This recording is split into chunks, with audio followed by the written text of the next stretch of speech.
soyez les bienvenus pour ce nouveau numéro du Libre Journal de l'Identité. 4 invités et un seul sujet sous forme de questions. La crise des Gilets jaunes prélude-t-elle à un grand soir des patriotes? Il y a un point d'interrogation naturellement. C'est une question, mais bon, une question un peu ambitieuse peut-être. 4 invités pour tenter de répondre à cette question, dont 2 sont présents dans le studio. Pierre Cassan, bonjour. Bonjour Henri. Pierre Cassan, je vous reçois régulièrement au micro de ce Libre Journal. Merci d'avoir accepté une nouvelle fois mon invitation. Pierre Cassan, vous êtes le fondateur de Riposte Laïque et vous venez de publier un livre intitulé « Et la gauche devint la putain de l'islam » et la gauche devint la putain de l'islam aux éditions Riposte Laïque. Un livre flamboyant, vous n'avez pas votre plume dans votre poche. Dès le titre, on devine qu'on ne va pas s'ennuyer. 300 pages qui se lisent d'une traite. Vous ne parlez pas la langue de bois. Vous consacrez l'essentiel de ces 300 pages à montrer que la gauche a trahi le peuple qu'elle était censée défendre. Vous dressez le portrait de 12 salopards. Je reprends votre vocabulaire. Dans le livre, je les appelle pas comme ça. Ah bon, écoutez, j'ai lu ça. Non, Non, je les appelle pas comme ça. J'ai dit que 12, on pouvait penser que c'était 12 apôtres ou 12 salopards. Ah et oui, que on pouvait penser que. Ah, vous pouvez penser que. Donc vous êtes très prudent. Oui, tout à fait. Bah écoutez, moi j'ai foncé sur le terme. Vous n'avez pas vu les apôtres. Exactement, c'est ça. Ce qui est honteux de ma part, je reconnais. J'ai privilégié les salopards par rapport aux apôtres. Honte à moi. Vous dressez le portrait de donc ces 12 apôtres, on va dire.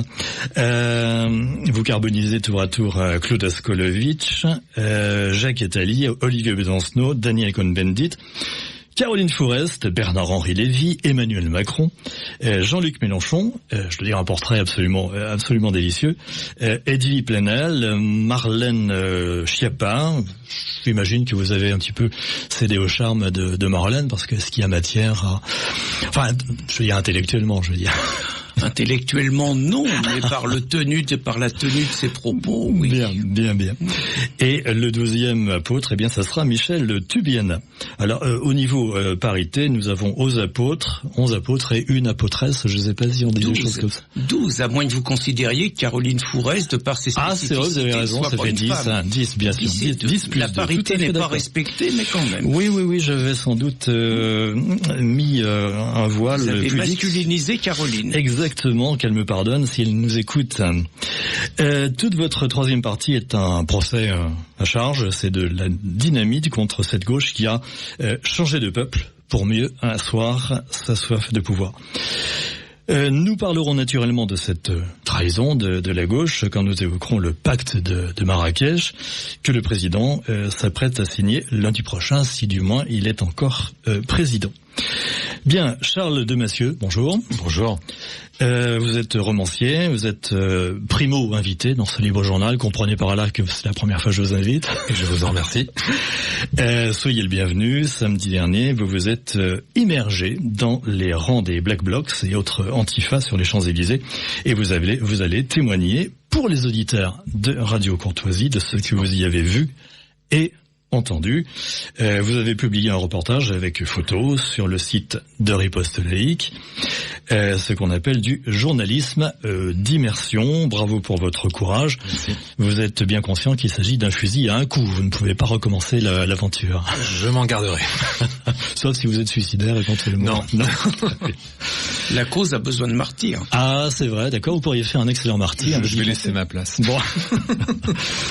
Général Martinez, est-ce que vous êtes parmi nous?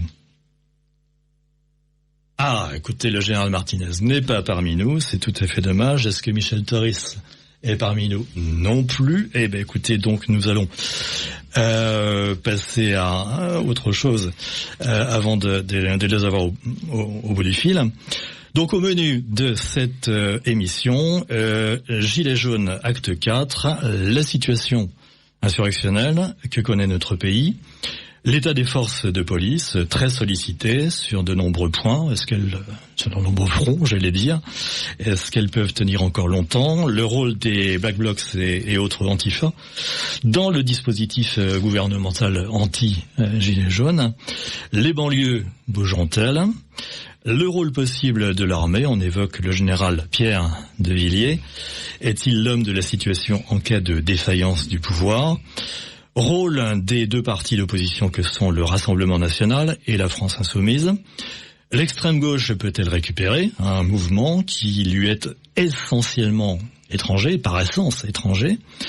Et nous allons parler également, nous évoquerons le pacte de Marrakech sur les migrations heureuses. Je parle de migration heureuse pour faire pendant à la formule d'Alain Minc sur la mondialisation heureuse. Un pacte dénoncé, bien entendu, par Marine Le Pen et Nicolas Dupont-Aignan, mais aussi par certains ténors des Républicains. Je pense, entre autres, à Éric Ciotti. Général Martinez, vous êtes parmi nous maintenant. Oui, je vous suis. Oui, bonjour mon général. Sur Internet et je m'inquiétais parce que je n'avais pas été appelé. Petit problème technique, excusez-nous. Bien. Non, je t'en prie. Donc, Général Martinez, vous êtes mon invité récurrent dans ce livre journal pour votre traditionnelle tribune de la France résistante. Aujourd'hui, compte tenu des circonstances, je vous ai proposé d'intervenir dès le début de l'émission et jusqu'à la fin dans le cadre d'un échange avec mes autres invités. Soyez remerciés d'avoir accepté cette forme d'intervention. C'est pas avec plaisir. Général Martinez, je rappellerai que vous êtes le président de Volontaires pour la France, une association que vous avez cofondée avec Yvan Blot. Yvan Blot qui nous a quittés il y a quelques semaines. Oui, nous avons pris la coprésidence tous les deux en juillet 2016, mais le fondateur, nous ne sommes pas les fondateurs. Le fondateur, c'est Gérard Mardy. Ah, pardon, c'est un... Voilà. Très bien, oui, vous avez tout à fait raison de préciser cette chose. Michel Thoris, est-ce que vous êtes parmi nous ? Oui, bonjour. Oui, bonjour Michel. Michel Thoris, vous êtes policier d'active, vous êtes le secrétaire général de France Police, syndicat que vous avez fondé en 2007. Je rappellerai qu'en 2012, vous avez été le conseiller de Marine Le Pen pour les questions de sécurité. Je vous invite régulièrement au micro du livre journal de l'identité et merci d'avoir accepté une nouvelle fois mon invitation. Merci à vous de me donner la parole, oui. Bien. Alors, écoutez, puisque je vous ai au bout du fil, mon cher Michel Thoris, est-ce que vous pourriez nous faire une présentation de votre syndicat ? Et puis, il y a eu ces jours derniers des élections professionnelles dans la police. Est-ce que vous pourriez nous dire quels ont été les résultats de votre syndicat France Police ? Oui, tout à fait. Donc, écoutez, le syndicat France Police, policiers en colère, désormais c'est son intitulé exact, a regroupé à partir de 2016, vous savez qu'on a eu un mouvement de grogne très important suite aux événements de Viry-Châtillon. Nous avons eu des collègues qui ont fait l'objet d'attaques dans le véhicule de service, attaques au cocktail Molotov. On a eu des collègues qui ont été gravement brûlés. Suite à cette terrible agression, spontanément, un certain nombre de collègues, dont des militants France Police, sont descendus dans la rue, ont organisé des manifestations à l'époque non déclarées pour dénoncer les conditions de travail, dénoncer la violence récurrente dont les policiers faisaient l'objet. Ce mouvement a été qualifié sur le vocable de policiers en colère. À l'issue de... Il faut quand même souligner quelque chose, moi, qui me paraît important. Aujourd'hui, finalement, le mouvement des Gilets jaunes, ça s'est fait chez nous en 2016. En 2016, vous avez des policiers qui ont refusé de passer par les corps intermédiaires, qui ont refusé d'être représentés par les partis politiques pour faire entendre leurs doléances auprès de l'exécutif. Aujourd'hui, ce que font les Gilets jaunes, finalement, c'est la même chose. C'est le rejet de la classe politique dans son ensemble, c'est le rejet des corps intermédiaires. Les Français ne sont plus représentés, ne sont plus écoutés, ne sont plus entendus. Donc, ils veulent faire ce qu'ont fait les policiers en 2016, dire nous, on va aller directement discuter avec l'exécutif, directement discuter avec la puissance publique pour se faire entendre. Nous, on l'a vécu dans la police. Il faut savoir que à l'issue de ces grandes manifestations spontanées et improvisées de policiers, un certain nombre de nos collègues ont souhaité se se structurer soit sous la forme d'association loi 1901, donc ont été créées une série d'associations, la mobilisation des policiers en colère, dont Maggie, notre collègue Maggie, s'est suicidée, dirigée. On a eu également l'UPNI, l'Union des policiers nationaux indépendants, un certain nombre de clips. Donc toute une série d'associations de loi 1901 qui se sont mis en place, et nous, France Police, on a souhaité rassembler au sein de notre organisation les policiers en colère issus de cette fronde de 2016 au sein de notre organisation, et nous on a pensé que le combat devait se mener par la voie syndicale, puisque pour pouvoir négocier, discuter avec le ministère de l'Intérieur, il faut obtenir des sièges en commission, il faut siéger. Pour siéger, il faut se présenter aux élections professionnelles et réaliser au moins 10% des voix aujourd'hui, puisque c'est la loi qui a été imposée comme ça, pour siéger. Alors, les résultats, ils sont tombés hier soir, on les a pas encore, ils sont partiels, mais pour le comité technique ministre, puisque la clôture des votes intervenait hier à 17h heure de Paris, les résultats sont partiels, mais pour le comité technique ministériel, donc qui est l'instance la plus importante, où on avait près de 186 000 inscrits, notre organisation syndicale réalise une très jolie percée, puisque nous devenons la 5e organisation, alors je dirais pas représentative, mais nous sommes la 5e force syndicale au sein du ministère de l'Intérieur. Nous ne sommes pas représentatifs puisque nous n'arrivons pas à décrocher le siège, bien que nous soyons 5e, mais nous totalisons malgré tout plus de 4500 voix au sein de ce comité technique ministériel. Donc c'est quand même pour nous un très large succès, et ça nous permet d'ancrer enfin le syndicalisme patriote de manière très forte au sein du ministère de l'Intérieur.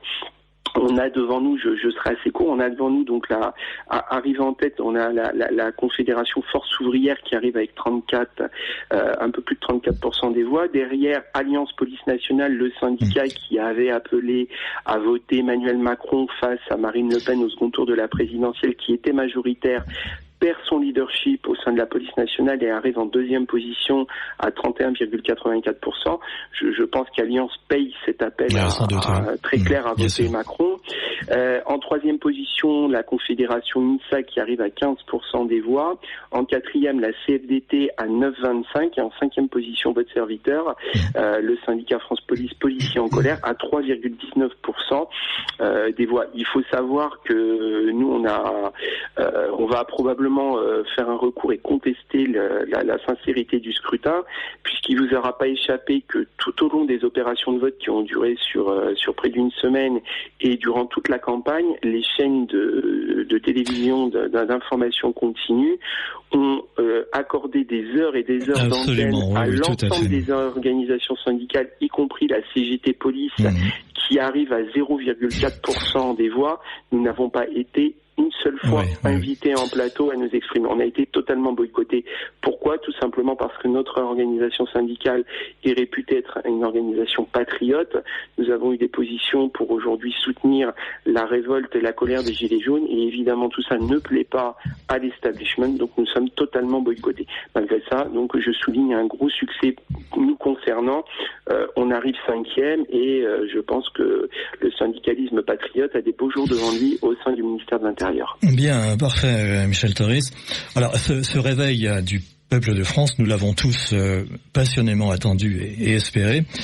Nous étions tous désespérés de constater que les Français semblaient s'être résignés à ne plus faire partie de l'histoire, à remettre leur destin à des instances étrangères, ce qui est la définition du suicide d'une nation. L'avenir étant par définition ouvert, nous ne savons pas ce qui se passera demain et dans les jours qui viennent, mais on peut augurer l'avènement d'une situation proprement extraordinaire. La transition patriotique est en train de s'opérer en douceur dans de nombreux pays, États-Unis, Italie, et nous avons une pensée pour l'ami Matteo, bien entendu, Hongrie, Pologne, Danemark, etc. Sans doute bientôt l'Allemagne avec l'AfD. Mais l'exception française n'est pas un vain mot. En France, la transition patriotique accouche dans la violence.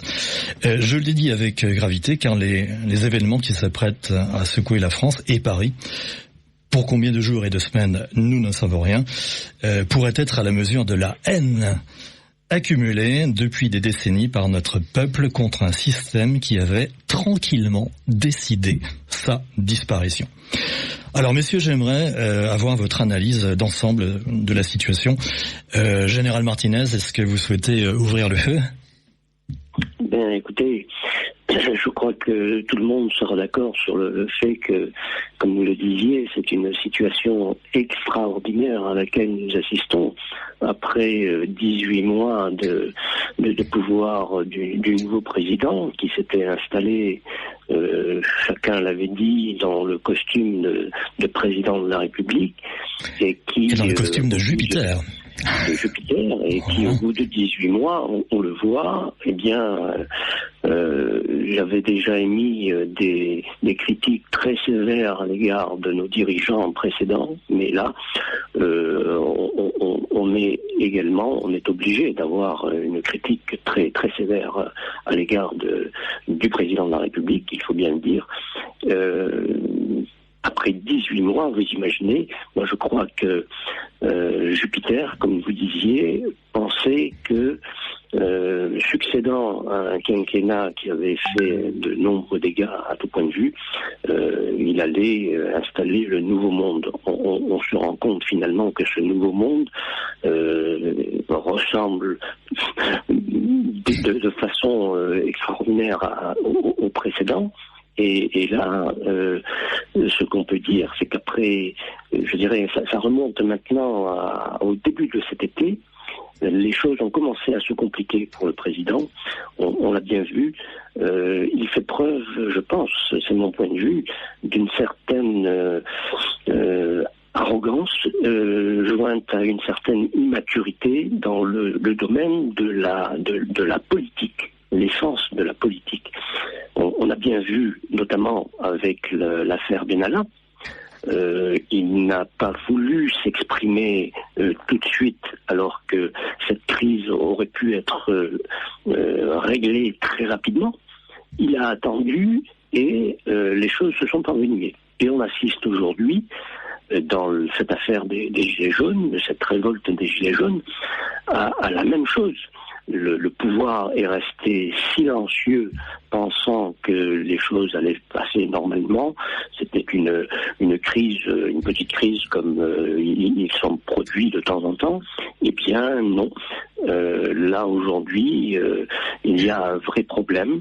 Parce que je dirais que contrairement à ce qui se passait lors des quinquennats précédents, aujourd'hui, je dirais le règne des chaînes d'information en continu et les réseaux sociaux font que, eh bien, le pouvoir ne maîtrise plus l'information, il ne peut plus cacher quoi que ce soit, et cela crée, bien sûr, un certain nombre de phénomènes comme ceux que l'on connaît.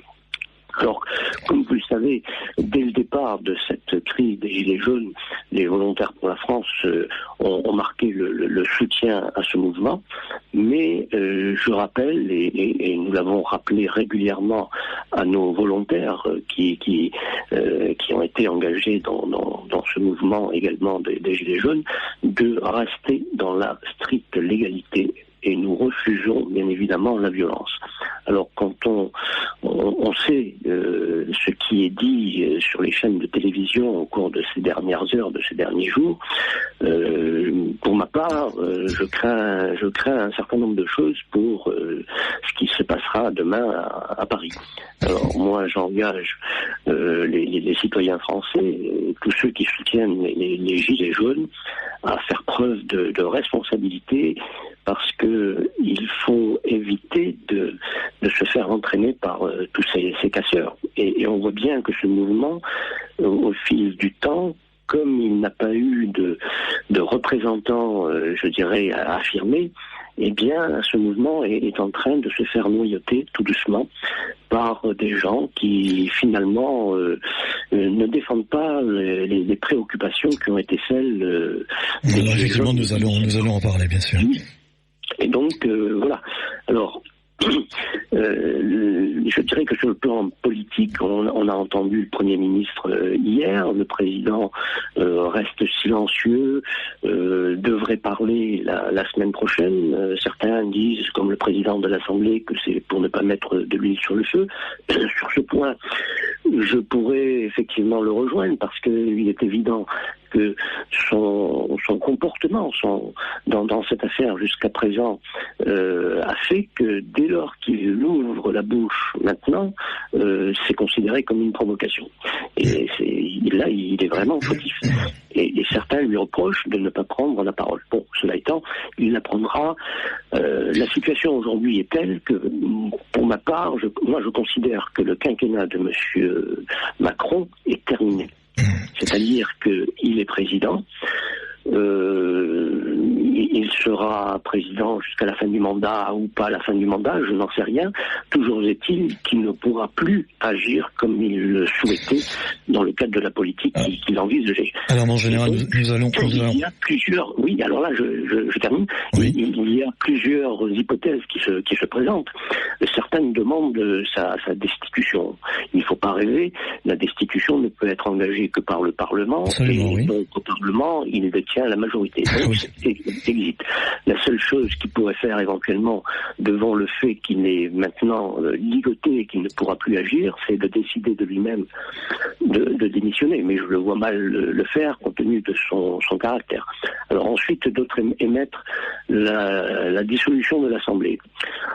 C'est peut-être une hypothèse, mais dans l'immédiat, il faut régler quand même un certain nombre de problèmes, notamment de la violence. Et dernière hypothèse, je ne sais pas ce qu'il nous dira en début de semaine prochaine, mais s'il voulait véritablement changer les choses, marquer le changement entre guillemets, pour ramener le calme, c'est peut-être un changement de Premier ministre qui se profile. Je ne sais pas. Voilà, ce sont des hypothèses sur lesquelles il faut bien réfléchir. En tout cas, la situation est aujourd'hui grave parce que parallèlement, et c'est dans 3 jours, il y a ce fameux... Oui, alors nous allons en parler effectivement, en général, bien sûr. Donc vous restez bien naturellement au téléphone et vous intervenez naturellement quand vous le souhaitez. Pierre Caissan, votre analyse d'ensemble de la situation. Alors vous parliez de la vague populiste qui existe, ce que nous appelons nous la vague patriote qui existe partout dans le monde, qui a commencé avec la victoire de Donald Trump, le Brexit, le poids de certains pays de l'Est, l'Italie aujourd'hui, et c'est vrai qu'on se posait des questions. C'est nous qui sommes très fiers d'être des Français, qui sommes toujours à l'avant-garde des révoltes, dont on dit qu'on va entraîner l'Europe.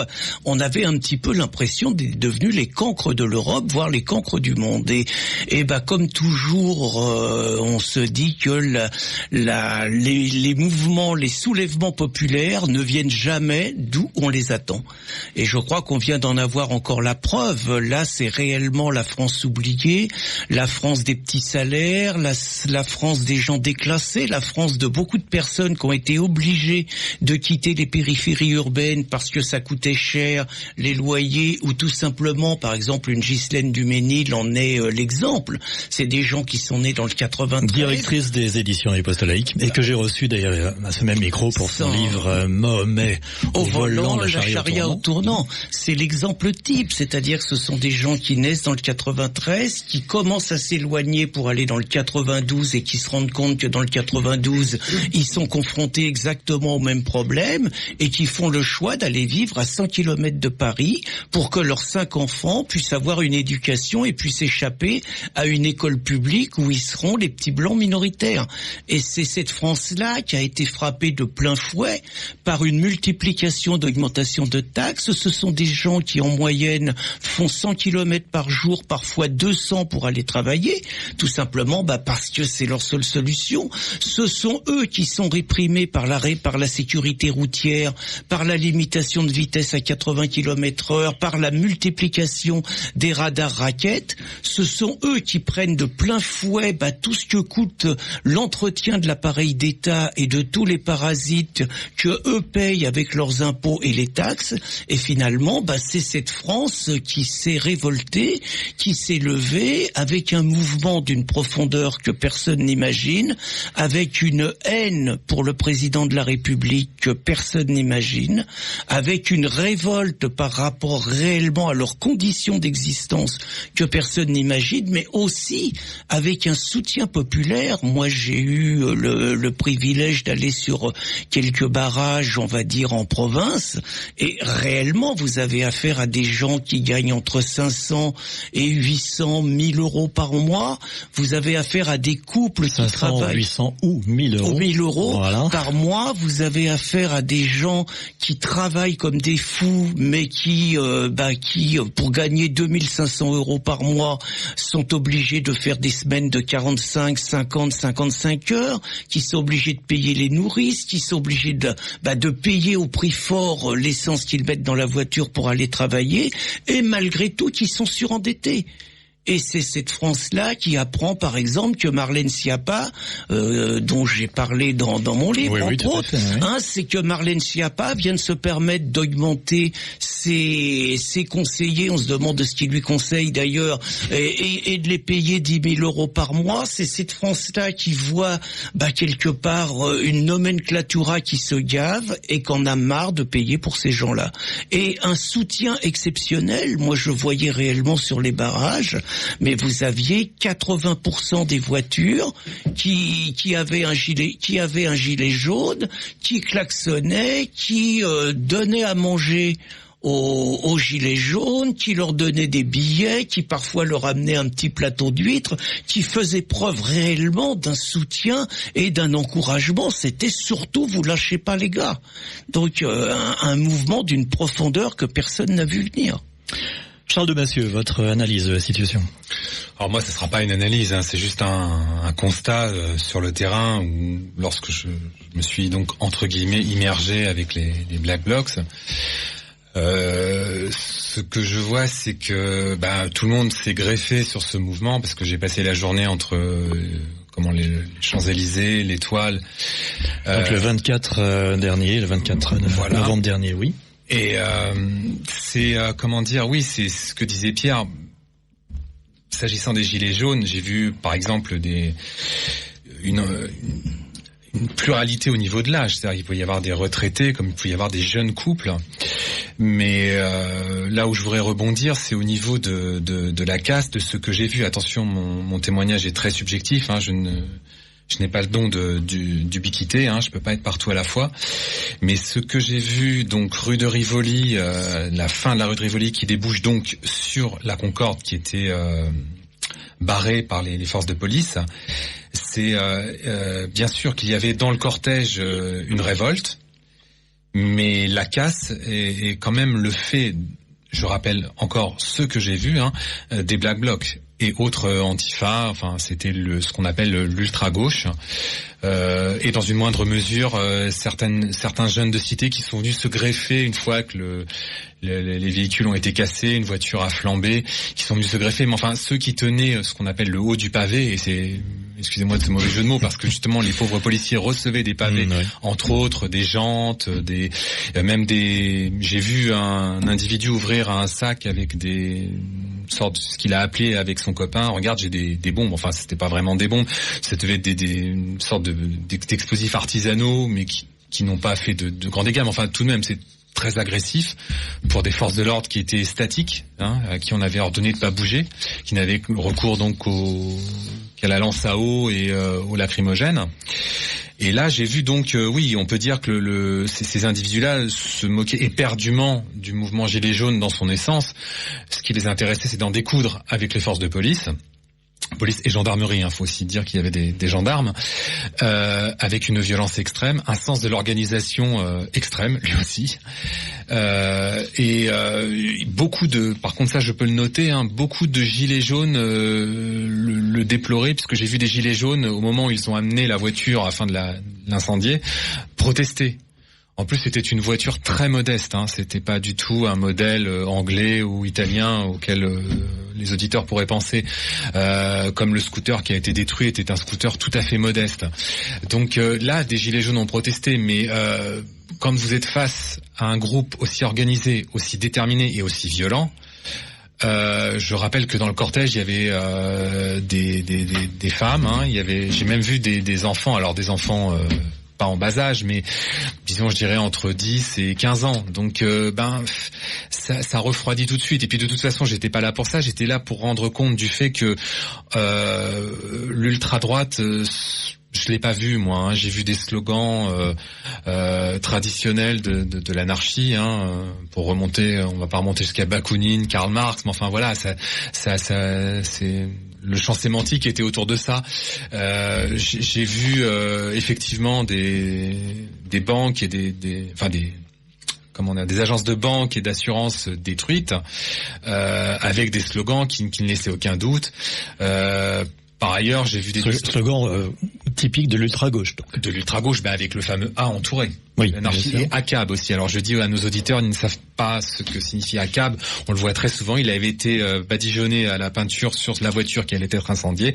ACAB, alors j'ai un anglais déplorable, c'est All Cops Are Bastards. Alors je vous traduis, c'est tous les flics sont des salauds ou des bâtards. Excusez-moi, je ne fais que citer.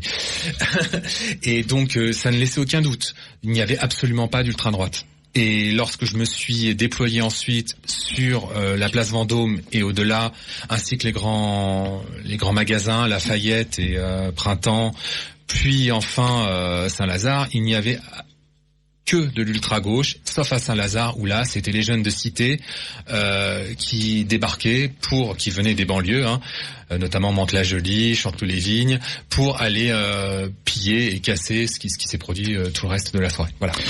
Alors Michel Toris, je vous donne tout de suite la parole. Pierre Cassan souhaiterait intervenir une petite minute. Oui, juste une précision par rapport à ce mouvement.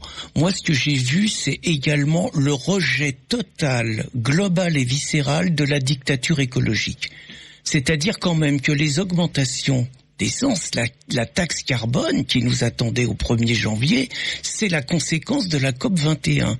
Et donc les gens ont vu que les conséquences de la COP 21, ça allait qu'on allait leur dire qu'il allait falloir rendre les voitures diesel, parce qu'on les a encouragés à acheter, qu'il allait falloir abandonner les voitures essence, qu'il allait falloir rendre les chaudières au nom de, paraît-il, la fin des énergies fossiles. J'ai entendu Hulot dire qu'il faudrait en passer de gré ou de force par la fin des énergies fossiles, et les gens ne croient pas en ce baratin.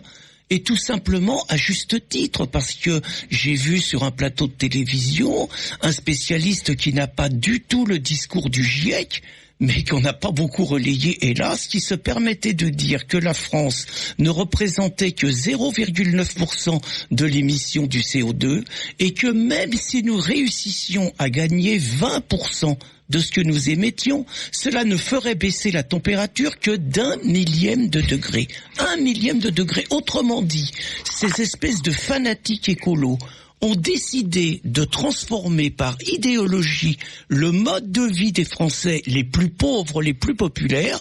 Ils ont décidé qu'ils n'avaient plus le droit de prendre leur voiture eux-mêmes, que c'était les voitures électriques réservées aux classes moyennes ou supérieures. Et qu'on allait finalement les encourager à du covoiturage ou à aller travailler en vélo. Mais enfin, c'est d'une violence et d'un mépris inimaginable. Et ça, c'était très fort également. Sur les barrages, chez les écolos, on veut plus les voir. Michel Toris, votre analyse globale de la situation.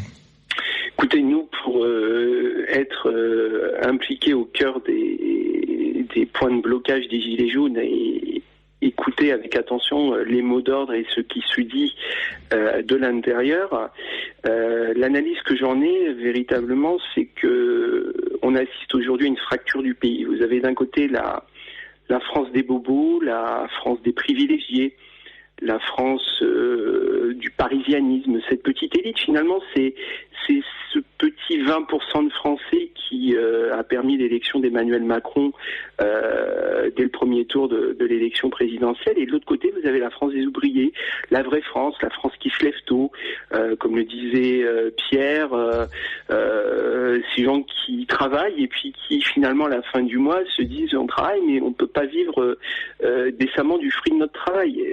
Nous, ce qu'on ressent aussi sur les points de blocage, je crois qu'il y a aussi une grande soif de liberté des Français. Aujourd'hui, que ça soit la pression fiscale, la pression qui est mise aussi sur les automobilistes, avec un harcèlement contre les automobilistes qui est digne des pires dictatures, des pires régimes. On n'a jamais vu ça aujourd'hui. Vous vous rendez compte que là, l'État est en train de s'équiper de voitures ultra performantes qui vont pouvoir relever le moindre dépassement du moindre kilomètre-heure supplémentaire. Tout ça pour quelle finalité? On sait très bien qu'il n'y a aucune finalité de sécurité routière. On est simplement vraiment dans le racket organisé, le coût des péages, le coût cher de la vie. Donc je crois qu'aujourd'hui, finalement, les Français, si vous voulez, se rendent compte, au-delà de la simple question économique, je pense qu'ils n'ont plus l'impression véritablement d'être dans un pays de liberté tel qu'ils s'en font l'image. Ils voient tous les jours leur qualité de vie se dégrader, et la qualité de vie, encore une fois, c'est pas simplement que sur les questions économiques, c'est aussi la question du mal logement, c'est la question aussi de vivre à crédit, d'être tous les mois à découvert et de voir que finalement on ne fait que rembourser des crédits, on ne fait que payer, on rembourse finalement très peu de capital, on fait que rembourser finalement des intérêts. Les gens en ont marre, et je pense que très honnêtement il y a une mesure, quoi qu'on en pense si vous voulez sur le fond, il y a une mesure qui n'est pas du tout passée auprès de l'opinion publique, c'est de la suppression de l'ISF, parce que quand vous regardez la suppression de l'ISF, c'est 3,5 milliards à peu près de manque à gagner pour l'État, et quand vous regardez la taxe sur les carburants, c'est plus 3,5 milliards. Donc les gens à un moment donné se sont dit on va payer à la pompe la facture de l'ISF, et là je crois très honnêtement que c'est la goutte d'eau qui a fait déborder le vase. Et les gens, à la base, effectivement, le mouvement des Gilets jaunes a recruté et a lancé ce grand moteur de manifestation sur la question des prix des carburants, mais on s'est très rapidement rendu compte que les gens, au-delà de la question des carburants, c'était pratiquement une goutte d'eau dans la mer par rapport à la réalité de ce qu'ils vivaient et à leur soif aujourd'hui de changement institutionnel. Il y a une volonté aujourd'hui d'un changement institutionnel, et je ferai finalement un petit peu un parallèle avec ce qui s'est passé aux États-Unis. Pourquoi une bonne partie du petit peuple américain a voté Trump? Parce que Trump a tenu un discours extrêmement dur contre l'establishment, c'est-à-dire critique de la justice, critique des médias, critique des partis politiques, critique des associations, critique de finalement tout ce qui est aujourd'hui le tenant de la pensée unique que nous aussi on subit en France. Et les petites gens ne veulent plus de ça. Quand vous discutez avec les Gilets jaunes sur les barrages, ils ont une... C'est terrible ce que je vais vous dire, mais ils ont une détestation de la justice aujourd'hui. Ils estiment que la justice en France ne les représente plus, et ils ne se retrouvent plus dans cette justice-là. Ils ne se retrouvent plus dans les chaînes d'information. Discuter avec les Gilets jaunes, ils vont vous tenir un discours extrêmement critique contre les médias, contre les chaînes d'infos. Donc on se rend compte véritablement que on vit aujourd'hui en France que le petit peuple américain a vécu. Alors ça s'est exprimé au travers de l'élection de Donald Trump. En France, il y a eu finalement un petit peu un hold-up électoral parce que, comme je disais en préambule, Emmanuel Macron a réussi à s'hisser au second tour de la présidentielle finalement avec 24% des Français. La configuration du deuxième tour a fait qu'il n'y a pas eu un vote pour Trump, mais il y a eu un vote contre la candidate du Front National, et donc il a été élu, mais finalement mal élu. Et dès lors qu'il est arrivé au Palais d'Élysée, il a mis en place un gouvernement pour mener une politique pour les fameux la France des bobos, finalement cette France des privilégiés que je vous décrivais en préambule de mon intervention. Et évidemment, à un moment donné, la France des oubliés, qui est quand même la France très majoritairement, qui est très majoritaire, puisqu'on le voit, hein, les Gilets jaunes aujourd'hui sont soutenus à plus de 70%, et en plus, bon, vous voyez, c'est des instituts de sondage, on peut supposer qu'ils ont même minoré probablement les chiffres, donc on est quasiment sûr sur 8 Français sur 10 qui soutiennent aujourd'hui les Gilets jaunes. Pourquoi ils soutiennent les Gilets jaunes? Tout simplement parce que ils ne veulent plus aujourd'hui être dominés et se voir imposer une pensée unique, une politique unique qui est finalement celle de la France des bobos. Et c'est quoi? C'est la social-démocratie. C'est ce qu'on vit avec l'Union européenne depuis des décennies. C'est cette politique absolument infâme qui écrase le peuple français pour privilégier les intérêts particuliers de quelques-uns. Voilà, c'est l'analyse, moi, aujourd'hui, que j'en fais en tant que policier de terrain, pour être effectivement au cœur des manifestations et écouter et entendre la colère des Gilets jaunes.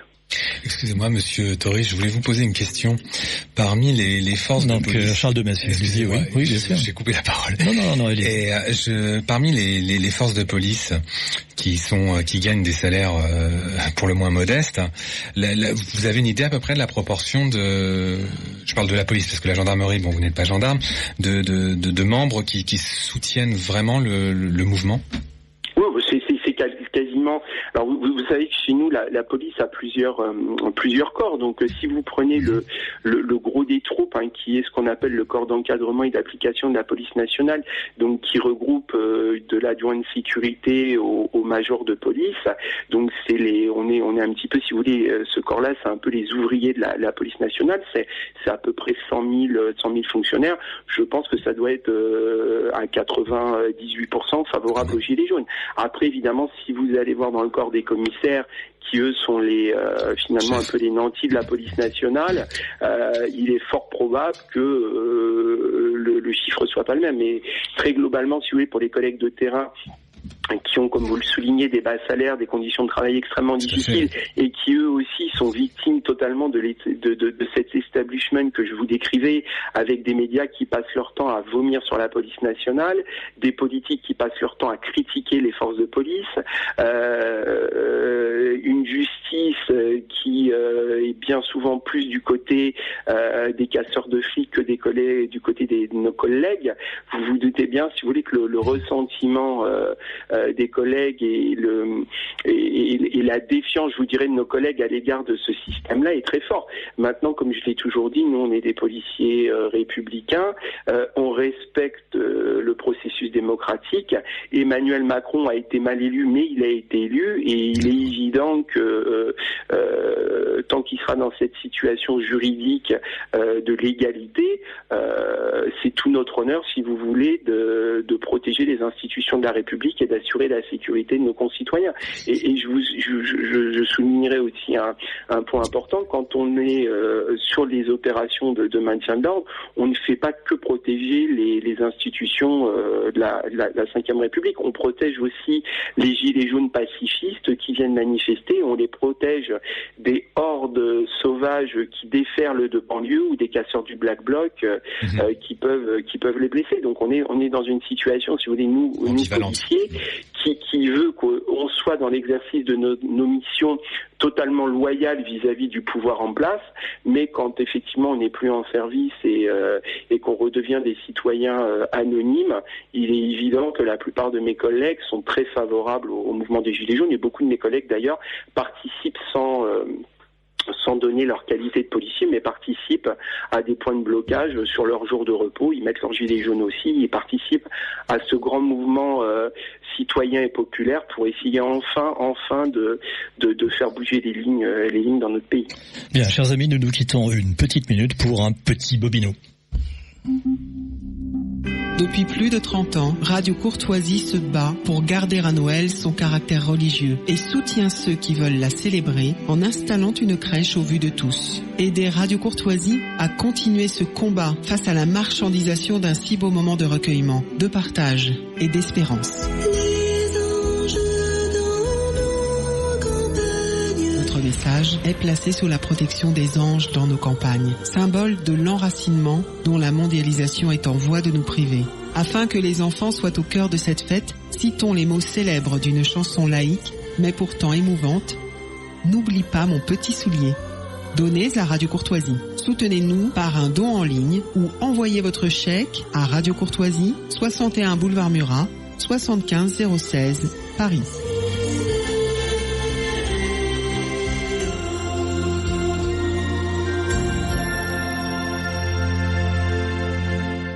Bien, écoutez, l'émission apparemment passionne nos auditeurs. J'ai devant moi une pile impressionnante de questions. Une question qui vous est destinée, Michel Toris, vous êtes toujours parmi nous? Oui, bien sûr, naturellement. Donc voici la question de cet auditeur. Un syndicat de policiers a lancé pour demain un ordre de grève. Alors je crois savoir qu'il s'agit du syndicat Vigie. Est-ce que c'est bien exact? Oui, tout à fait, c'est le syndicat Vigie. Il faut savoir que le syndicat Vigie était affilié donc à la CGT. Ils s'en sont désaffiliés au cours des élections, juste un petit peu avant les élections professionnelles. Donc Vigie est devenu un syndicat indépendant. Ils ont donc réalisé hier au sein du ministère de l'Intérieur ils ont regroupé 0,40% des voix. Ils ont fait un peu plus de 500 voix. Et donc le secrétaire général du syndicat Vigie est membre de la France Insoumise et proche de Monsieur Ruffin. Voilà, bon, c'est un collègue, nous, avec qui on a des relations qui sont tout à fait courtoises.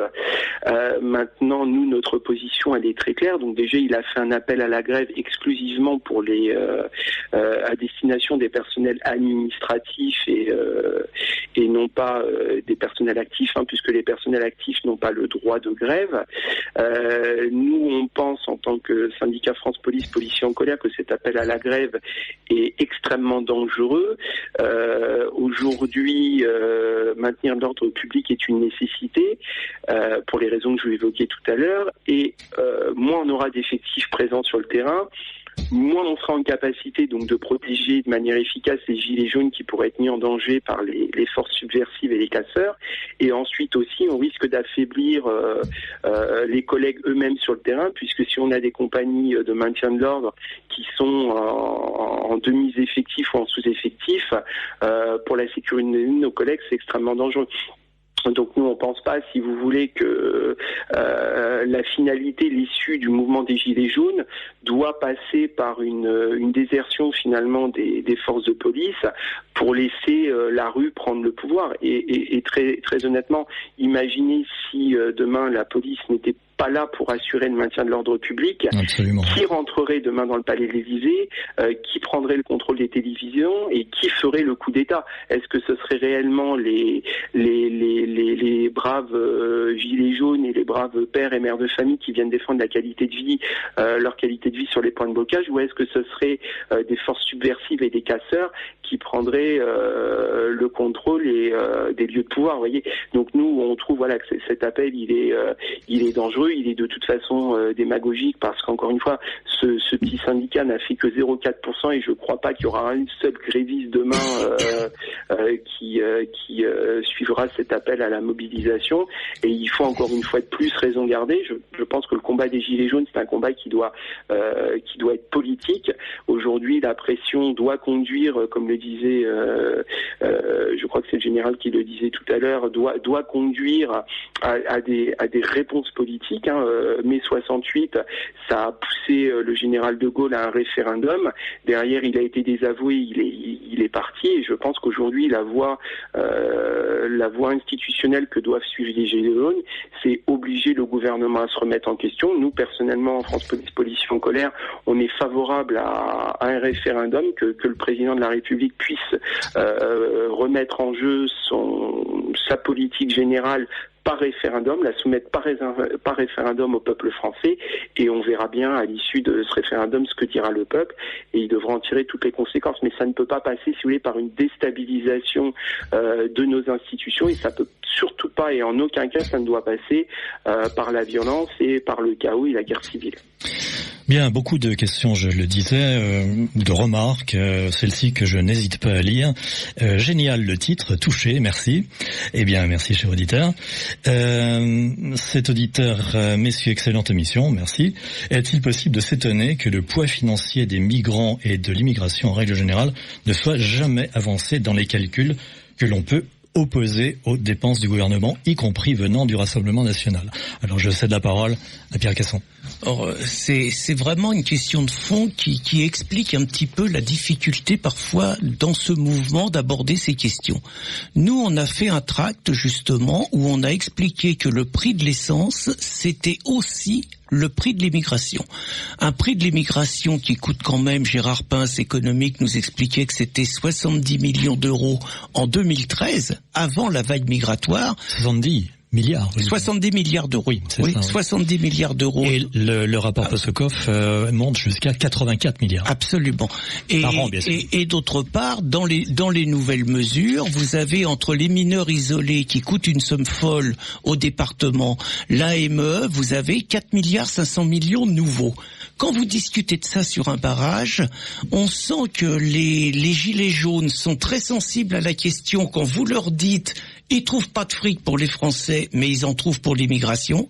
Mais en même temps, ils ont peur de paraître, c'est le poids un petit peu de la pression politique, ils ont peur de paraître pour des racistes ou des fachos. Et il y a depuis un petit moment, pour reprendre un petit peu ce que disait Charles de Massieu, l'entrisme d'une gauche dont il faut rappeler quand même qu'elle a insulté le mouvement lorsqu'il s'est lancé, c'était la peste brune, ça sentait pas bon, parce qu'il y a le mépris des automobilistes et de la force profonde.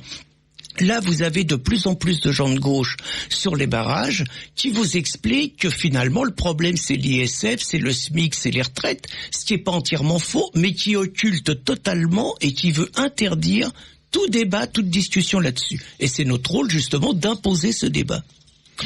Général Martinez, une question qui sans doute vous est destinée, une question d'un auditeur. C'est plus une remarque d'ailleurs qu'une question. Sans violence, le mouvement des Gilets jaunes n'a aucune chance d'aboutir. Non, je ne suis pas d'accord, puisqu'on l'a bien vu lorsque ce mouvement a été lancé, il a pris une certaine durée. On est quand même à presque 4 semaines maintenant, et la violence n'arrange pas la situation, bien au contraire. Moi, je suis persuadé que la pression pacifique des Gilets jaunes dans les 2 premières semaines ont bien été efficaces. Et donc, il faut poursuivre. La violence n'amènera rien de bon, bien au contraire, puisque, je vous dis, demain à Paris, on ne sait pas comment les choses vont se dérouler, mais ça risque d'être très, très dramatique. Et donc, voilà, nous sommes en démocratie, il y a des institutions qui existent. Le problème aujourd'hui est politique. Donc c'est aux citoyens de se mobiliser, effectivement, pour faire plier le pouvoir. Mais on peut le faire plier sans violence, comme celle qu'on a vécue à Paris, notamment la semaine dernière. Mon général, puisque je vous ai au micro, est-ce que vous pourriez nous parler du pacte de Marrakech que le président de la République est censé signer lundi prochain? Alors là aussi, vous voyez, on est dans une situation très très difficile au niveau national et parallèlement, le pouvoir a occulté ce sujet qui, paradoxalement, a déjà été abordé dans les autres pays, et notamment les autres pays européens, qui se sont déjà prononcés, puisque l'on sait qu'il y a pratiquement une bonne douzaine de pays européens, sans compter les États-Unis, l'Australie et d'autres, et Israël qui refuse de signer ce pacte. Et là, le président, dans une situation aujourd'hui, dans des circonstances où il est complètement désavoué par le peuple français, irait à Marrakech signer un pacte qui est inspiré par l'ONU, un pacte mondial sur les migrations, qui n'est rien d'autre qu'un pacte qui veut instituer la migration comme étant un droit de l'homme.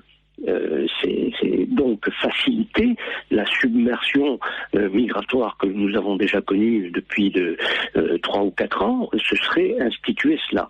Et donc, les États perdraient leur souveraineté sur ce sujet. C'est quand même quelque chose d'extraordinaire.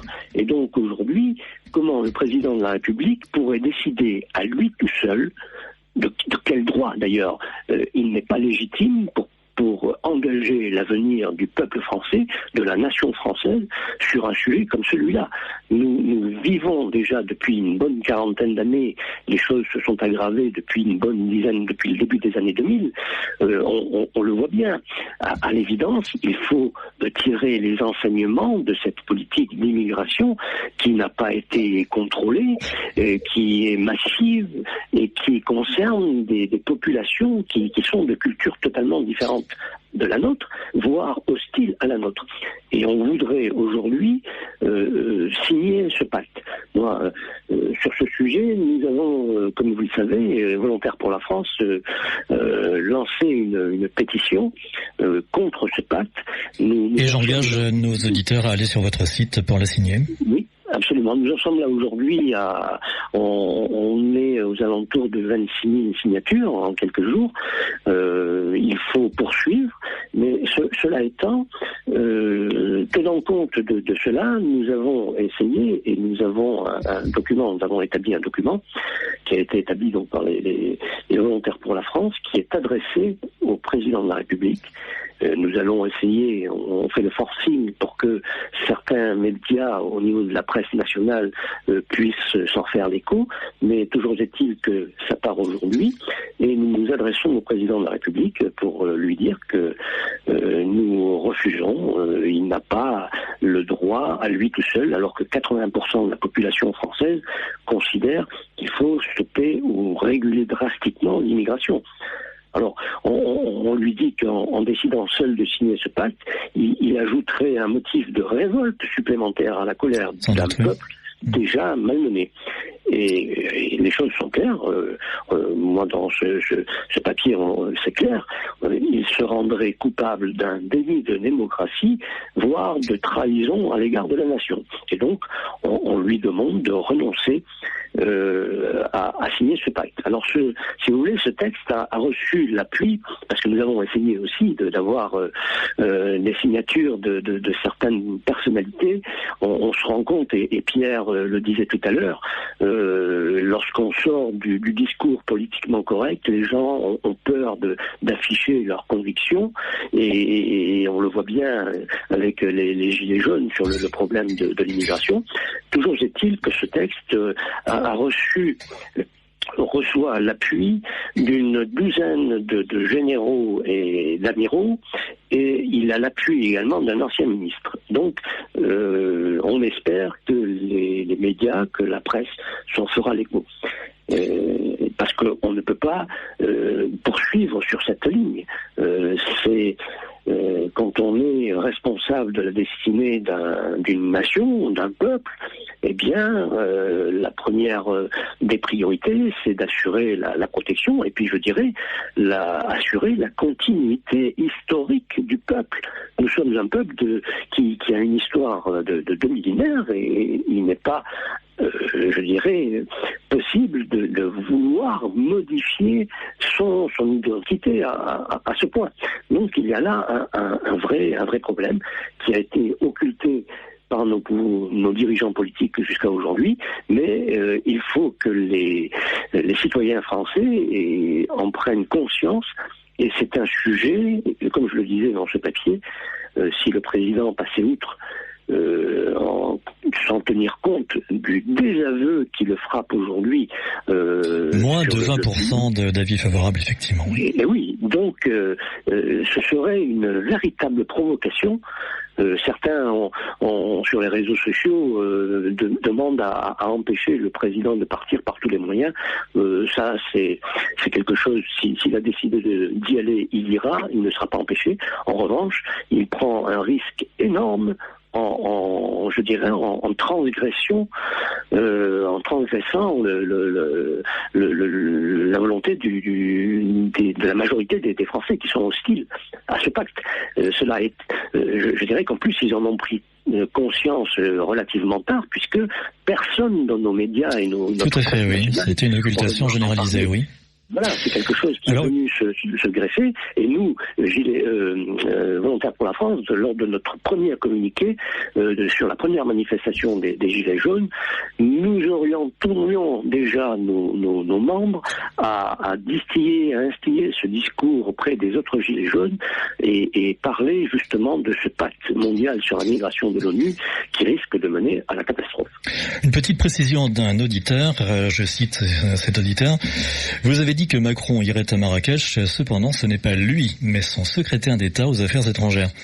Mais ceci dit, c'est toujours l'auditeur qui parle, il n'a pas dit que la France ne signerait pas cet accord. Bon, en effet, il est important que lors de la manifestation de demain, le mot d'ordre, le slogan soit non au pacte de Marrakech. Pierre Cassan, vous voulez ajouter quelque chose sur le pacte de Marrakech ? Moi, je crois que c'est important que les Gilets jaunes s'en emparent au plus vite.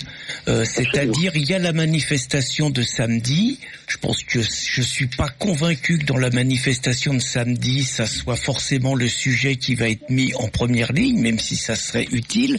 Mais par contre, je pense que dans la manifestation de samedi, il va y avoir un cri rassembleur. Ça sera Macron démission, Macron dehors. Ça va être très fort. Et donc, il va se retrouver dimanche, comme le disait le général, moins populaire, plus impopulaire que jamais, avec une situation, effectivement, 52% des Français trouvent qu'il y a trop d'immigrés, et 28% des Français, sondage JDD, disent qu'il n'en faut pas davantage. Donc, comme disait le général, ça fait 80%. Donc voilà un homme qui va s'être fait conspuer toute la journée de samedi, et qui entend lundi, moi j'ai pas entendu l'histoire que ça serait qu'un secrétaire qui irait, j'ai entendu dire que ça serait Macron, mais c'est à surveiller. Toujours est-il que qui serait prêt à engager la France dans des nouvelles dépenses, dans un droit à recevoir des centaines de milliers d'immigrés, dans une obligation de les recevoir. En plus, dans cet appel, il y a beaucoup de choses liberticides, hein. Notamment la presse n'aurait même plus le droit, sous peine de sanction, de parler en mal de l'immigration. C'est donc une vision totalitaire du monde où l'immigration devient un droit. Je suis convaincu qu'il faut qu'on fasse s'emparer ce sujet-là par les Gilets jaunes. Et les quelques-uns qui ont essayé de le faire jusqu'à maintenant ont été bâchés d'une manière très désagréable par les journalistes. Rappelez-vous l'artisan dans le débat de BFM, il en parle à la fin. Il se fait renvoyer par Routel Krief dans le genre mais tout ça c'est pas contraignant, c'est pas important. Et une gilet jaune du Val d'Oise a essayé d'aborder ça hier et Apathy s'est ouvertement et grossièrement moqué d'elle. Je suis convaincu que si on arrive à ce que les gilets jaunes s'emparent de ce sujet, on va encore faire des grandes choses. Charles de Bassieux, vous souhaitez intervenir? Au propos du pacte de Marrakech, je voulais juste dire que la dissémination des migrants sur le territoire français, elle est sur des territoires justement qui sont occupés par les Gilets jaunes, des territoires modestes, et c'est eux qui la subissent en premier lieu. Ce sont pas les germano-pratins. Voilà. Général Martinez, vous êtes toujours à l'antenne. Oui. Alors je lis un deuxième commentaire, ce n'est pas une question, c'est un commentaire qui va encore une fois à l'encontre de ce que vous disiez. Sans violence, les gilets jaunes ne parviendront à rien. Je cite, c'est l'auditeur qui continue, je cite le mouvement de la Manif pour tous qui n'a rien donné par son pacifisme. Le pouvoir s'en fiche de l'opinion majoritaire. Que répondez-vous à cet auditeur? Bien sûr, mais si on revient à la Manif pour tous qui se déroulait en fait, contrairement au mouvement des Gilets jaunes, elle s'est déroulée uniquement, je dirais, à Paris. Si on se souvient bien, les manifestants étaient bien plus nombreux que ce que l'on a vu à Paris ces dernières semaines. On a atteint pratiquement le million. Je crois que c'était le chiffre, tout le monde est d'accord là-dessus. Et puis, à cette occasion, il s'agissait effectivement d'une manif sans violence, parce que ça concernait un sujet de société sur lequel, eh bien, nous avions dans la rue des pères, des mères, des enfants, et donc il ne pouvait pas y avoir de violence. La manif était bien encadrée par le mouvement en question, et de plus, si on se souvient bien, ils avaient souhaité défiler sur les Champs-Élysées, ce qui leur a été refusé, et ils n'ont jamais eu accès aux Champs-Élysées. Or, aujourd'hui, la situation avec les Gilets jaunes est différente. C'est un mouvement que l'on voit son action et sur tout le territoire, mais sur les manifestations à Paris, eh bien, on a vu les choses ont dégénéré malgré la présence policière fort nombreuse.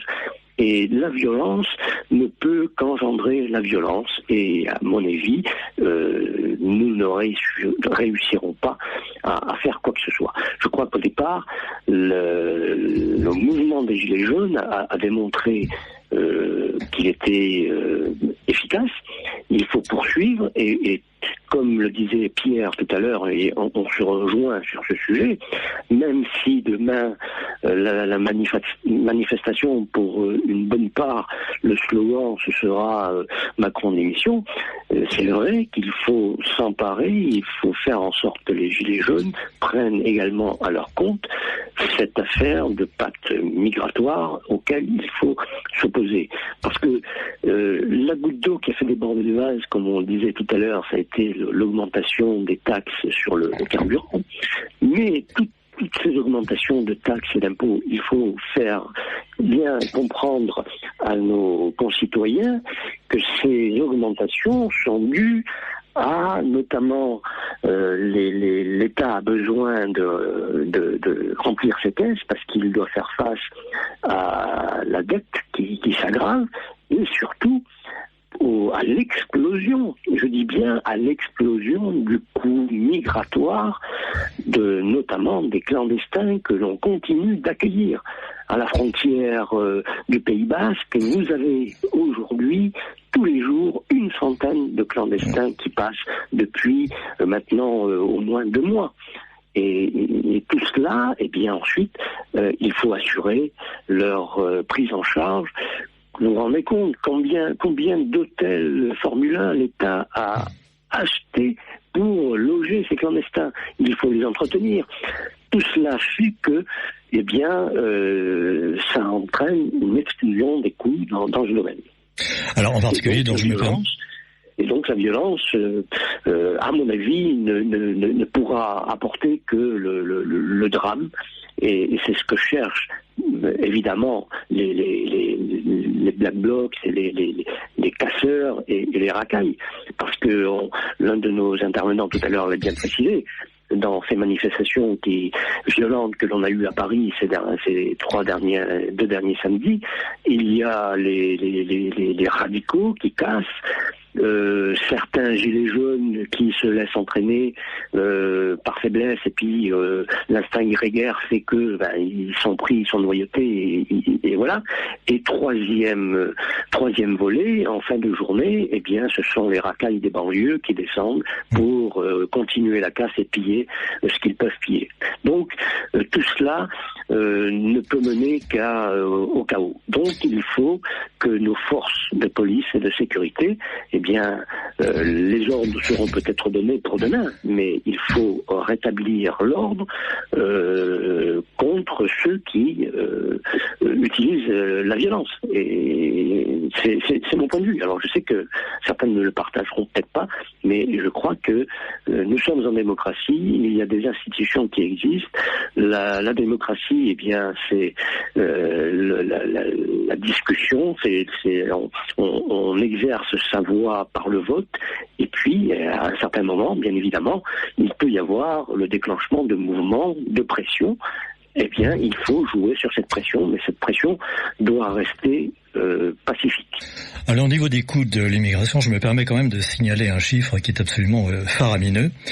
En 2018, donc cette année, les départements ont accueilli 40 000 mineurs isolés pour un coût de 50 000 € unitaire. Alors faites le produit de 40 000 par 50 000, ça vous fait 2 milliards d'euros par an. Et alors figurez-vous que ces mineurs isolés deviennent un jour majeurs. Et dans ce cas-là, ils tombent dans la catégorie des jeunes majeurs qui nous coûtent à peu près le même prix, c'est-à-dire environ 50 000 euros par an et par jeunes majeurs isolés. Donc, oui, et quand on sait parallèle que 60, je crois que c'est 70% ou 75% de ces soi-disant prétendus mineurs sont en fait des adultes. Tout à fait, oui. Michel Doris, vous êtes parmi nous toujours ? Oui, bien sûr. Oui. Alors, en tant que policier, est-ce que vous avez reçu, vous, des consignes de fermeté face aux gilets jaunes pour demain ? Je lis ce que dit l'un de vos collègues. Il s'agit de Monsieur Thomas Toussaint, qui est délégué au pôle national CRS de l'UNSA Police. Une déclaration sur BFM TV il y a très peu de jours, c'était hier ou avant-hier. Je le cite, en termes de riposte, effectivement, c'est prévu, donc la fermeté. La nouvelle doctrine, c'est ce qu'il a dit, en tout cas la nouvelle doctrine le prévoit, on est en mesure d'aller au contact et d'interpeller les casseurs et de faire cesser tout trouble à l'ordre public. J'imagine que aller au contact, ça veut dire grosso modo rentrer dans le lard des manifestants. On parle aussi de véhicules blindés, carrément, de véhicules blindés dans les rues de Paris. Il y a également le message très alarmiste de l'Élysée, je crois que c'était mercredi. Quelle est votre analyse de tous ces éléments ?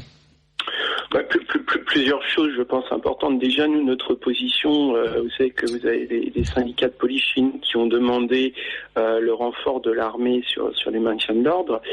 France Police, policiers en colère, notre position est très claire, on y est totalement opposé. On a la chance d'avoir sur votre antenne le général Martinez. Qui va intervenir là-dessus, justement. Voilà, notre armée, vous savez très bien que en France, l'armée française n'a absolument pas vocation à intervenir sur la question de sécurité intérieure au pays.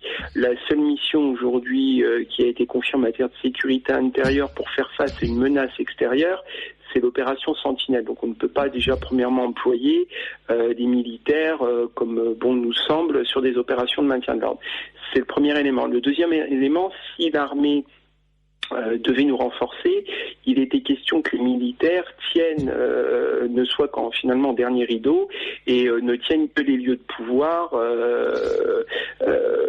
bien protégés, si vous voulez, derrière nos premières lignes terrestres. Donc nous déjà, ça c'est quelque chose qu'on rejette complètement, puisque des collègues des compagnies de sécurité, que ce soit les CRS ou d'autres groupes d'intervention, si vous voulez, quand ils sont affectés sur des missions de protection des lieux de pouvoir, c'est l'occasion sur des manifestations très compliquées comme on va en vivre encore une demain, c'est l'occasion pour nos collègues de souffler un peu, vous voyez, donc on n'est pas du tout prêt à entre guillemets truster ce type de mission où ça permet à des effectifs de chez nous de souffler pour les confier aux militaires. Et ensuite, de toute façon, je ne vois pas ce que les militaires peuvent faire de plus que nous sur un maintien de l'ordre, si ce n'est expliquer à la population française qu'en gros on va envoyer l'armée pour tirer dans la foule. Très honnêtement, les opérations, je pense que le général Martinez pourra confirmer ou infirmer mes propos, mais les opérations de maintien de l'ordre, c'est une formation qui est très spécifique. Ça ne s'improvise pas, et je ne pense pas que dans le cursus de formation de nos frères d'armes militaires, il y ait un volet de formation qui soit axé véritablement sur comment maintenir l'ordre public au cours d'une manifestation. Donc je pense qu'en l'état, véritablement, nos services de la police nationale et de la gendarmerie nationale, forces CRS et forces mobiles, sont les plus qualifiés pour maintenir l'ordre public. Après, tout dépend de quel ordre public on parle et de quelles consignes seront données. Il faut savoir qu'après des configurations de maintien de l'ordre, il y a des dizaines de façons différentes de maintenir l'ordre public sur le terrain. Vous pouvez faire ce qu'on a fait au cours des précédentes manifestations, c'est-à-dire que on a évité d'avoir des confrontations directes entre nos services, nos effectifs, et que ça soit des manifestants pacifiques ou des casseurs, on a évité la confrontation. Pourquoi ? Tout simplement pour éviter les blessés d'un côté ou de l'autre. Dès lors que vous avez un contact physique, vous avez des risques de blesser, voire de tuer. Donc c'est la stratégie qu'on nous a demandé, si vous voulez, de mettre en place jusqu'à présent sur les manifestations. Donc vous avez vu, on le voyait assez bien sur les images de direct qui ont été diffusées sur les chaînes d'infos. On voyait systématiquement que nos forces mobiles étaient toujours à très bonne distance des manifestants, qu'ils soient pacifistes ou des casseurs. Il n'y avait pas de contact direct. Ça, c'est la stratégie qui a été opérée sur les précédents maintiens de l'ordre. Maintenant, je peux évidemment pas, puisque c'est un souhait de notre ministère de pas dévoiler aujourd'hui de manière publique quelle va être exactement la stratégie qu'on va employer demain. Mais il est évident que si on veut aller faire des interpellations, on sait le faire. On sait rentrer dans un black bloc, on sait extraire des individus, les écarter, les interpeller. Maintenant, la réalité de ça, il faut savoir que ça marche bien quand vous avez des petits groupes de casseurs et que vous avez un groupe qui est pas formé par, on va dire, de moins d'une centaine d'individus. On arrive à casser, on a des techniques pour casser, si vous voulez, en fait, si vous voulez, l'intérêt du black bloc, c'est ça. Ils ont compris que plus ils sont compacts et plus ils sont concentrés, plus c'est compliqué pour nous d'aller les chercher. Très mobiles. Donc, ils sont très mobiles. Voilà, donc nous, notre technique en fait, c'est de casser le black bloc. Donc on a des techniques, hein. on a des grenades de désencerclement. On a parfois des collègues, vous savez que ça fait polémique, les collègues en civil qui sont dans les manifestations, mais c'est précisément le rôle de nos collègues en civil qui sont pas identifiés comme étant policiers, d'arriver par l'intérieur on a des techniques, je vous les donnerai pas, mais on a des techniques en fait pour semer un peu la zizanie, si vous voulez, au milieu de ces groupes-là, et faire qu'ils cassent. Une fois qu'on arrive à casser ces blocs, ces monoblocs, on les étale et après on a affaire à des plus petits groupes. Donc là, on peut les encercler et on a des collègues spécialisés au sein des différentes compagnies républicaines de sécurité qui sont formés à s'extraire de notre groupe compact pour aller chercher les casseurs et les extraire. Donc ça, on sait faire. Mais après, la réalité, c'est que demain, on ne sait pas, si vous voulez, le nombre précisément de casseurs auxquels on va avoir affaire, et que derrière, c'est bien beau d'interpeller les gens, mais quand vous interpellez les casseurs, il faut les traiter derrière, les casseurs. Donc ça veut dire que c'est des effectifs qui interpellent derrière, ils doivent gérer les interpellés. Ça veut dire que on perd des effectifs concrètement sur le maintien de l'ordre, impliqués sur le maintien de l'ordre. Donc la stratégie, si vous voulez, d'interpeller tout azimut, surtout en début de manifestation, puisque là aussi ce qu'on vit, c'est la première fois, on n'a jamais eu ce type de contexte. On a des violences dès 8h le matin. D'habitude, vous voyez, systématiquement, toutes les manifestations qu'on gère depuis des décennies, les manifestations se passent bien jusqu'à 16-17h et on commence à voir les premières violences à partir de 16-17h.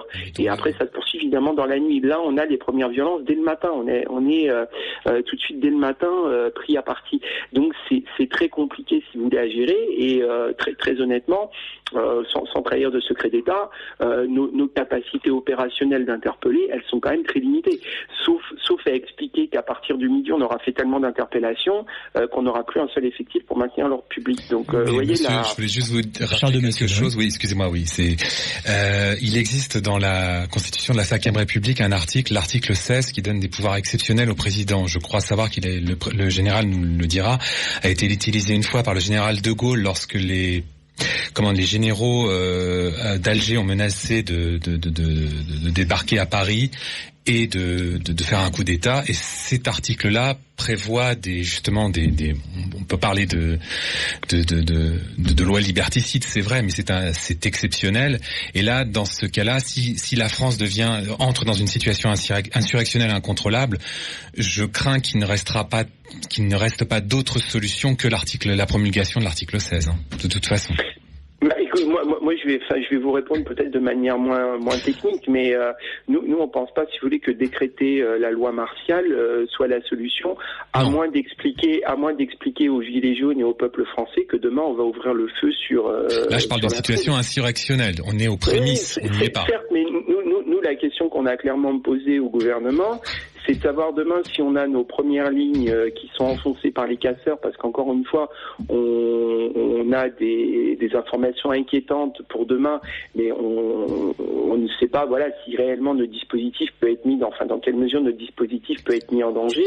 Mais si d'aventure demain on avait véritablement nos premières lignes qui étaient enfoncées, ils ne résistaient pas à l'assaut des casseurs, et que donc ces casseurs se retrouvent au plus près des lieux de pouvoir et tentent de, comme certains des gilets jaunes l'ont dit, tentent de pénétrer dans le palais de l'Élysée. La question, c'est qu'est-ce qu'on fait? Est-ce qu'à un moment donné, si on n'arrive plus par les moyens de maintien de l'ordre traditionnels à repousser les manifestants et les casseurs, est-ce que finalement on les laissera passer, on les laissera rentrer pour éviter les morts, ou est-ce que ordre sera donné d'ouvrir le feu? Vous voyez, on en est quand même là aujourd'hui. On se pose ce type. Dans vos effectifs, vous le posez, cette question. On est obligé de se les poser. Si vous voulez, les collègues aujourd'hui, les collègues se posent la question, puisque vous savez très bien comment on fonctionne en termes de maintien d'ordre. On a un certain nombre de lignes, on a un certain nombre de premières lignes pour tenir les casseurs éloignés des lieux de pouvoir dont on ne veut pas qu'ils s'approchent. Mais si demain on a effectivement des premières lignes qui tombent, on n'arrive pas à faire face aux casseurs, et que les casseurs arrivent à s'approcher des dernières lignes de défense. La question, c'est qu'est-ce qu'on fera, et c'est pour ça que moi je suis très circonspect, si vous voulez, sur nos capacités opérationnelles d'interpeller un grand nombre de casseurs, parce que comme je vous dis, plus vous interpellez, plus vous mettez des effectifs hors service, parce que derrière, une fois que la personne elle est interpellée, vous lui avez passé les menottes ou le serflex, derrière faut la conduire dans un commissariat, faut la présenter à un OPJ, tout ce temps de traitement, si vous voulez, des interpellés, ça mobilise d'autant les fonctionnaires de police, à moins de faire, et ce que vous voyez là, ce qui est contesté, c'est donc la gauche hurle à nouveau scandale, puisque bon là personne n'en parle, mais on a subi depuis plusieurs jours, et notamment hier, on a subi des violences très importantes venant de la part de lycéens. Les collègues sur une opération de maintien de l'ordre, ils ont eu affaire à plusieurs centaines de lycéens, de jeunes lycéens casseurs. Ils avaient évidemment pas les serflex et les menottes pour pouvoir assurer une coercition efficace de l'ensemble de ces individus-là. Donc ils les ont installés en randonnion, ils les ont fait mettre main sur la tête, ils les ont encadrés le temps d'avoir des renforts. Et vous avez vous avez notamment M. Blanquer, le ministre de l'Éducation nationale, qui de suite est en train de nous cracher dessus en disant qu'il est choqué, par les méthodes policières. Alors moi, ce que j'aimerais sur bien, le plan stratégique. Voilà, moi ce que j'aimerais bien, c'est peut-être qu'il se choque plutôt de ce qui se passe au sein de son ministère, avec les professeurs agressés. Michel Thoris, malheureusement il ne reste que 4 minutes, et j'aimerais entendre Pierre Cassan sur l'ISESCO, qui pourrait expliquer l'intransigeance du pouvoir sur l'immigration et donc sur le racket fiscal. Effectivement, souvent nos compatriotes ont du mal à comprendre pourquoi on fait encore venir autant d'immigrés dans une période de chômage de masse en France, dans une période où on a 10 millions de pauvres, 6 millions de chômeurs, et où 5 millions de nos compatriotes vivent avec moins de 500 euros par mois. Bon, c'est clair que là-dessus, Battiéor, donc qui est un écrivain d'origine égyptienne qui est réfugié aujourd'hui en Suisse, nous a fourni depuis les années 1980 un outil extraordinaire qui s'appelle Eurabia. C'est-à-dire que ça explique que lors de la première crise pétrolière dans les années 1973, les Émirats du Golfe ont négocié avec les pays européens un espèce de deal, c'est-à-dire un accord. Je sais où je suis, donc je ne recommencerai plus. Donc un accord selon lequel, en contrepartie du fait qu'ils s'engageaient à ne pas augmenter le prix du pétrole, les Européens s'engageaient, eux, à accueillir une immigration des pays africains massive, avec des règles particulières qui étaient de ne pas leur imposer l'intégration et l'assimilation, mais de les laisser continuer à profiter et à évoluer dans leur culture. Chose encore plus étonnante et plus insupportable quand on voit aujourd'hui les programmes scolaires, on s'engageait également à réécrire un petit peu nos programmes scolaires, par exemple à ne pas parler de la même façon de la victoire de Charles Martel, à montrer que l'islam a toujours fait partie prenante de l'histoire de l'Europe, que c'est une religion de l'Europe. Bref, assimiler, disons obliger les Français à s'habituer de plus en plus fréquemment à cette présence musulmane qui est née donc d'un accord avec ses contreparties. Et effectivement, on peut pas comprendre Macron et le plan de Marrakech, on peut pas comprendre ces milliards qu'on consacre à l'immigration si on n'a pas connaissance de ça. Si on ne sait pas ça, et c'est vraiment un travail pédagogique à faire, que Battiéor fait remarquablement, Alain Wagner a fait une remarquable vidéo également qui circule sur les réseaux sociaux, et il faut savoir que Macron est quelque part le continuateur, le fidèle exécutant mondialiste de cet accord de 1973. C'est pour ça que je crois, moi, que j'aurais peut-être une vue différente avec le général Martinez, mais ça sera en toute amitié. Moi, je crois pas que la France, j'attends des gilets jaunes qu'ils débarrassent la France de Macron. Je crois pas que la France puisse garder Macron pendant 5 ans. Pendant 3 ans et demi encore. Cet homme est trop impopulaire. Il peut plus aller nulle part sans se faire siffler, sans partir en courant. Faut savoir qu'un de ses porte-paroles, Aurélien Taché, ancien de l'UNEF et ancien du Parti Socialiste, a annoncé le programme de Macron aux prochaines européennes. C'est le transfert total de toutes les souverainetés françaises à l'Europe. Ça veut dire, par exemple, le poste français à l'ONU, c'est terminé. Et peut-être le bouton atomique aussi. Et moi, je crois pas que la France, aujourd'hui, dans le rejet de ce président, dans son impopularité, qu'on puisse garder Macron 3 ans et demi. Donc moi je pense qu'il faut multiplier au contraire on va dire les messages, les manifestations, comme ça aura lieu demain, en rendant impossible le maintien de Macron en France. Bien, écoutez, chers amis, l'émission a passé comme une fusée. Je ne peux malheureusement pas vous donner la parole encore aux uns et aux autres, j'en suis navré.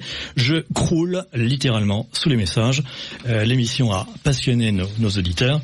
Beaucoup de messages qui sont des questions et aussi d'autres qui sont de simples remarques. Écoutez, je m'engage à les écrire sur le site de la radio, au-dessous de l'émission Libre Journal de l'identité de ce jour, et je vais passer ces questions et ces remarques à mes invités en leur demandant une réponse brève que je publierai également. Chers amis, je vais rendre l'antenne. Je vous rappelle, donc je me permets quand même de vous saluer tous, Général Martinez, Pierre Cassan, Michel Toris, Charles Demassieux. Merci infiniment de vos éclairages. Je pense que ça, vous avez eu l'occasion d'apporter des précisions absolument essentielles qu'on n'entend pas forcément sur les médias dominants. Prochain Libre Journal, le vendredi 4 janvier 2019. Avec un invité tout à fait exceptionnel et unique pendant 1h30, Jean-Marie Le Pen. À dans 4 semaines.